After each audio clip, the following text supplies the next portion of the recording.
Nos acompaña el presidente de la mesa directiva, el senador Roberto Gil, para darnos un breve mensaje sobre la reunión que recién sostuvo con el Alto Comisionado de Naciones Unidas sobre Derechos Humanos. Por favor, senador.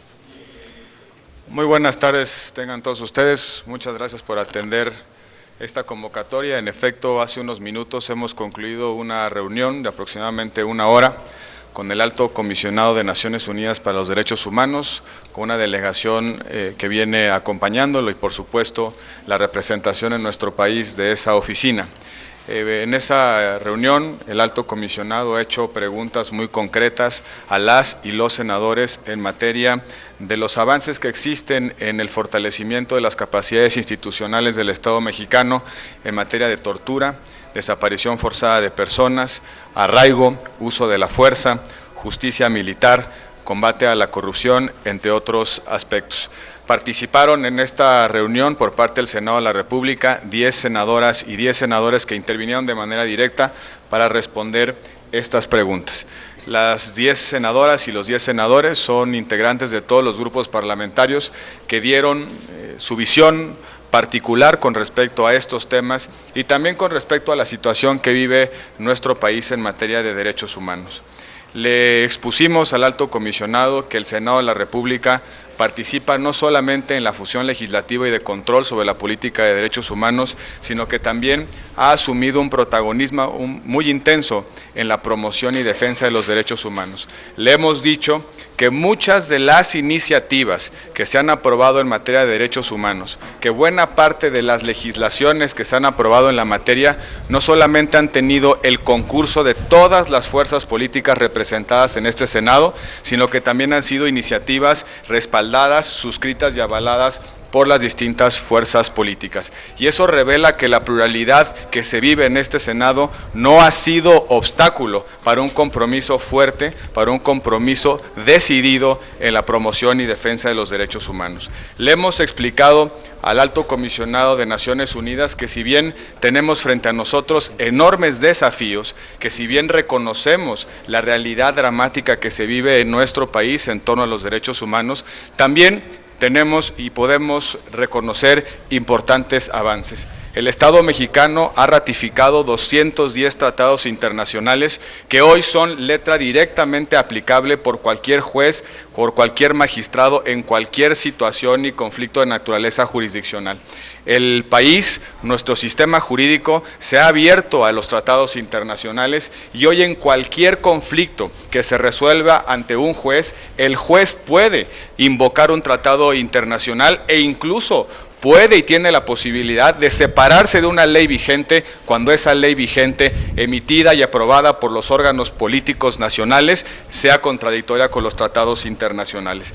También le hemos dicho que nuestra Suprema Corte de Justicia de la Nación ha asumido un notable protagonismo en la defensa y promoción de los derechos humanos. Le comentábamos que el debate con respecto a la jurisdicción militar se abrió a partir de una resolución, de una cuestión a trámite que inició la Suprema Corte de Justicia de la Nación. También le hemos dicho que prácticamente en todas las materias en las que existe preocupación del Alto Comisionado hay iniciativas de los grupos parlamentarios. Tenemos iniciativas en materia de tortura, desaparición forzada de personas, en materia de arraigo, en materia de trata de personas, incluso una minuta aprobada por el Senado de la República, en justicia penal para adolescentes y que estamos construyendo el modelo legislativo para combatir de manera eficiente a la corrupción, porque reconocemos que buena parte de la causa de la impunidad que prevalece en nuestro país tiene que ver con la corrupción y que hemos asumido un consenso democrático y de Estado para eliminar cualquier reducto a la corrupción en nuestro país.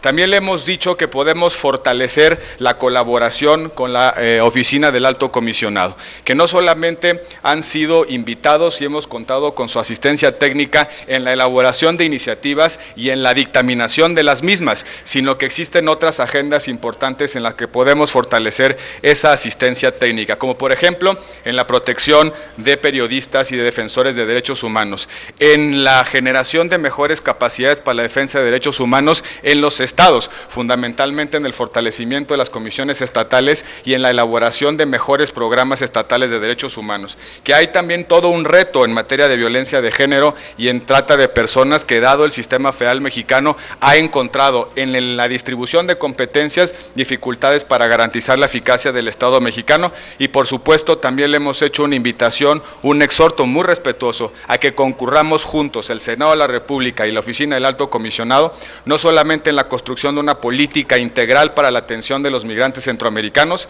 sino también para que nos ayuden a levantar la voz en la defensa de los derechos de los migrantes mexicanos hacia Estados Unidos, y para reaccionar, para levantar la voz de manera eficaz y sonora con respecto a las nuevas tensiones racistas y xenofóbicas que se están surgiendo, que están apareciendo en nuestro vecino del norte a propósito de la elección presidencial. Le hemos pedido que la colaboración del Alto Comisionado de Naciones Unidas para los Derechos Humanos puede ser una palanca fundamental para reducir las tensiones y sobre todo para defender los derechos de los migrantes mexicanos hacia Estados Unidos.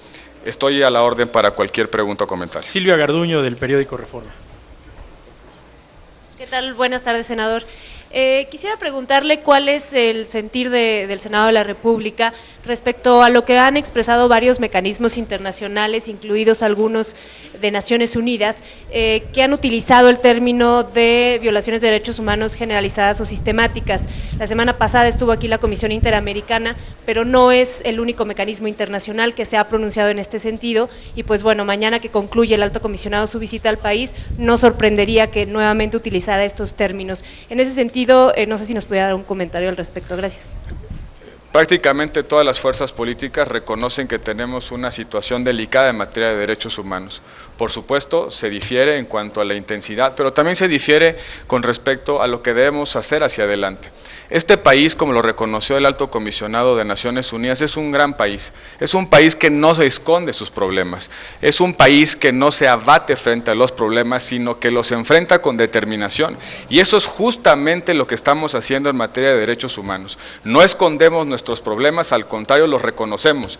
Queremos atajar cualquier situación que implique violaciones a derechos humanos. Y para eso de nada sirve el estéril desgarramiento y por supuesto la frustración. Lo que sirve para salir adelante y para que este país pueda tener un mejor futuro es enfrentar desde las instituciones, generando capacidades, instrumentos de Estado poderosos para que cualquier fenómeno de violación de derechos humanos tenga fin en nuestro país. De eso se trata. De nada sirve simplemente desgarrarnos en la frustración si no somos capaces de enfrentar esos problemas y sobre todo de resolverlos. Vanessa Alemán, de la agencia Cuadratín. Buenas tardes, senador. Quisiera preguntarle si en esta reunión que han sostenido con el Alto Comisionado se abordó el tema de desaparición forzada y tortura. ¿Habrá hecho alguna recomendación para la legislación que se gesta en el Senado? Y por otro lado, si habrá emitido algún comentario en torno al tratamiento que se ha dado al caso Ayotzinapa en el país. Gracias. Como ustedes saben, el Alto Comisionado celebra distintas reuniones con los representantes y con algunas instituciones del Estado mexicano para recabar información, datos, elementos que le permitan elaborar un informe sobre la situación que prevalece en nuestro país. Fue el caso de la reunión que tuvimos hace unos momentos, de la reunión que se tuvo en el Senado de la República. El Alto Comisionado hizo preguntas muy específicas con respecto a esos temas y otros tantos. En efecto, hizo preguntas concretas sobre el estado que guarda las discusiones en materia de tortura, desaparición forzada de personas, arraigo y algunos otros elementos de preocupación que están vinculados con los derechos humanos. Y en cada una de esas preocupaciones o frente a cada una de esas preocupaciones hubo respuestas de la pluralidad democrática del Senado de la República. Y en todos hay un común denominador, y es que hay iniciativas, estamos dispuestos a la discusión y sobre todo estamos dispuestos a tomar determinaciones y decisiones. Hay un consenso en la mesa de que no estamos muy lejos de los modelos, que estamos muy cerca de las políticas públicas. Muchas iniciativas que están presentadas en cada una de estas preocupaciones han sido firmadas, suscritas por distintos senadores de distintas fuerzas parlamentarias, y también es cierto que hemos avanzado en la dictaminación de manera notable. Nos une el propósito de mejorar las condiciones de defensa y promoción de los derechos humanos, y así se lo hemos hecho saber al Alto Comisionado. No hay ningún tema, ningún tema que haya motivado la preocupación del alto comisionado que no signifique, que no esté presente como discusión en el Senado de la República. No hay un tema de derechos humanos cerrado a la discusión en el Senado de la República. Son todos temas abiertos en los que estamos confeccionando soluciones con visión de Estado, pero también con sentido de responsabilidad. Hubo expresiones de parte de los senadores sobre la relevancia de la participación del grupo de expertos interdisciplinario e independiente de la Comisión Interamericana de Derechos Humanos. Hubo algunas expresiones en el sentido de lo que implicó ese caso para la sociedad mexicana, pero el alto comisionado, como les he dicho, ha venido a hacer preguntas, a formular algunas preocupaciones y sobre todo a recabar elementos que les sirvan para elaborar sus propios informes. Tania Rosas, del periódico El Economista. Buenas tardes, senador.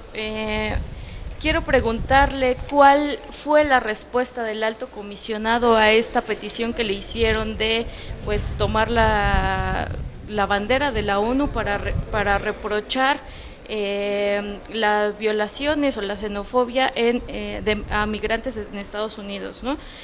Primera esa, y en segunda preguntarle también, pues sí, le plantearon que hay iniciativas en casi todos los temas de su preocupación, pero sí ustedes comprometieron fechas para que se concreten estas iniciativas en reformas o en legislación correspondiente. Gracias. Empiezo por la segunda, si me lo permite. Estuvieron presentes los presidentes de las comisiones que dictaminan estas iniciativas. Ellos son sensibles a la necesidad de responder de manera inmediata y expedita a estas preocupaciones. Son temas de alta complejidad técnica en la que, por cierto, ha participado la oficina del alto comisionado en nuestro país, en las iniciativas y en el proceso de dictaminación. Los consensos políticos son difíciles de obtener, sobre todo cuando tenemos una situación tan apremiante como la que existe en nuestro país. Hay disposición, apertura y voluntad de todos los grupos parlamentarios de definir pronto y votar pronto estas iniciativas. Venimos trabajando desde mucho tiempo atrás. Los temas que han sido abordados llevan en la discusión del Senado de la República casi prácticamente desde el inicio de esta legislatura y estamos muy cerca de los consensos. Nos hemos comprometido a acelerar los trabajos y, por supuesto, los presidentes de las comisiones dictaminadoras harán lo propio. Con respecto a la solicitud que le hemos hecho de que el alto comisionado participe en la exigencia de nuestro país, en la exigencia de la sociedad mexicana de denunciar estas intenciones racistas y xenofóbicas que afectan a los mexicanos migrantes hacia Estados Unidos, el alto comisionado simplemente ha tomado nota. Ya no tuvo, por cierto, posibilidad de intervención porque estábamos concluyendo la reunión, pero estoy seguro que el alto comisionado ha tomado nota puntual de esa petición que le hemos hecho y que habrá en la cooperación que mantenemos con su oficina en México las posibilidades de concretar mejores acuerdos y mejores entendimientos en la materia. Gerardo Segura, de Televisión Azteca. Perdón, yo le quería preguntar temas de coyuntura. Por ejemplo, ahí en la Cámara de Diputados están comentando que le van a pedir al Papa que venga al Congreso. ¿Cómo lo ven ustedes? Que vaya a San Lázaro, no aquí al Senado, que vaya a San Lázaro. Luego, por otro lado, hoy las marchas estuvieron terribles. Ya es hora de que se reglamente, ¿no? Ya que se tomen cartas del asunto. A la gente le importa que haya acciones en su favor y no que siempre se cometan esos atropellos y pues no se haga nada en el Congreso, ni para atrás ni para adelante. Había otra cuestión, pero bueno. Lo que podemos decir con respecto a lo primero es que si el Papa viene en una visita de Estado a México, el Senado de la República lleva mano, porque el Senado de la República es quien tiene a su cargo las relaciones exteriores, la colaboración y control de la política exterior mexicana. En consecuencia, en todo caso, el Senado de la República reivindicará su derecho a ser la Cámara que reciba a su santidad el Papa Francisco. Sí lo va impertinente. Por supuesto, y creo que hay que reconocer que más que un líder religioso, el Papa es un representante de un Estado y como tal tenemos no solamente relaciones de mucho tiempo atrás, sino también necesidades de escuchar y de intercambiar puntos de vista. Con respecto a la regulación de las marchas, es un pendiente histórico, pero el Congreso de la Unión no tiene facultades en la materia, es del ámbito local. La regulación de la movilidad y de las libertades de expresión y de tránsito son competencia de la órbita local. En consecuencia, esa pregunta habrá que hacerse en todo caso al Parlamento local. No hay más preguntas. Muchas gracias, compañeros, por su atención. Muchísimas gracias a todos.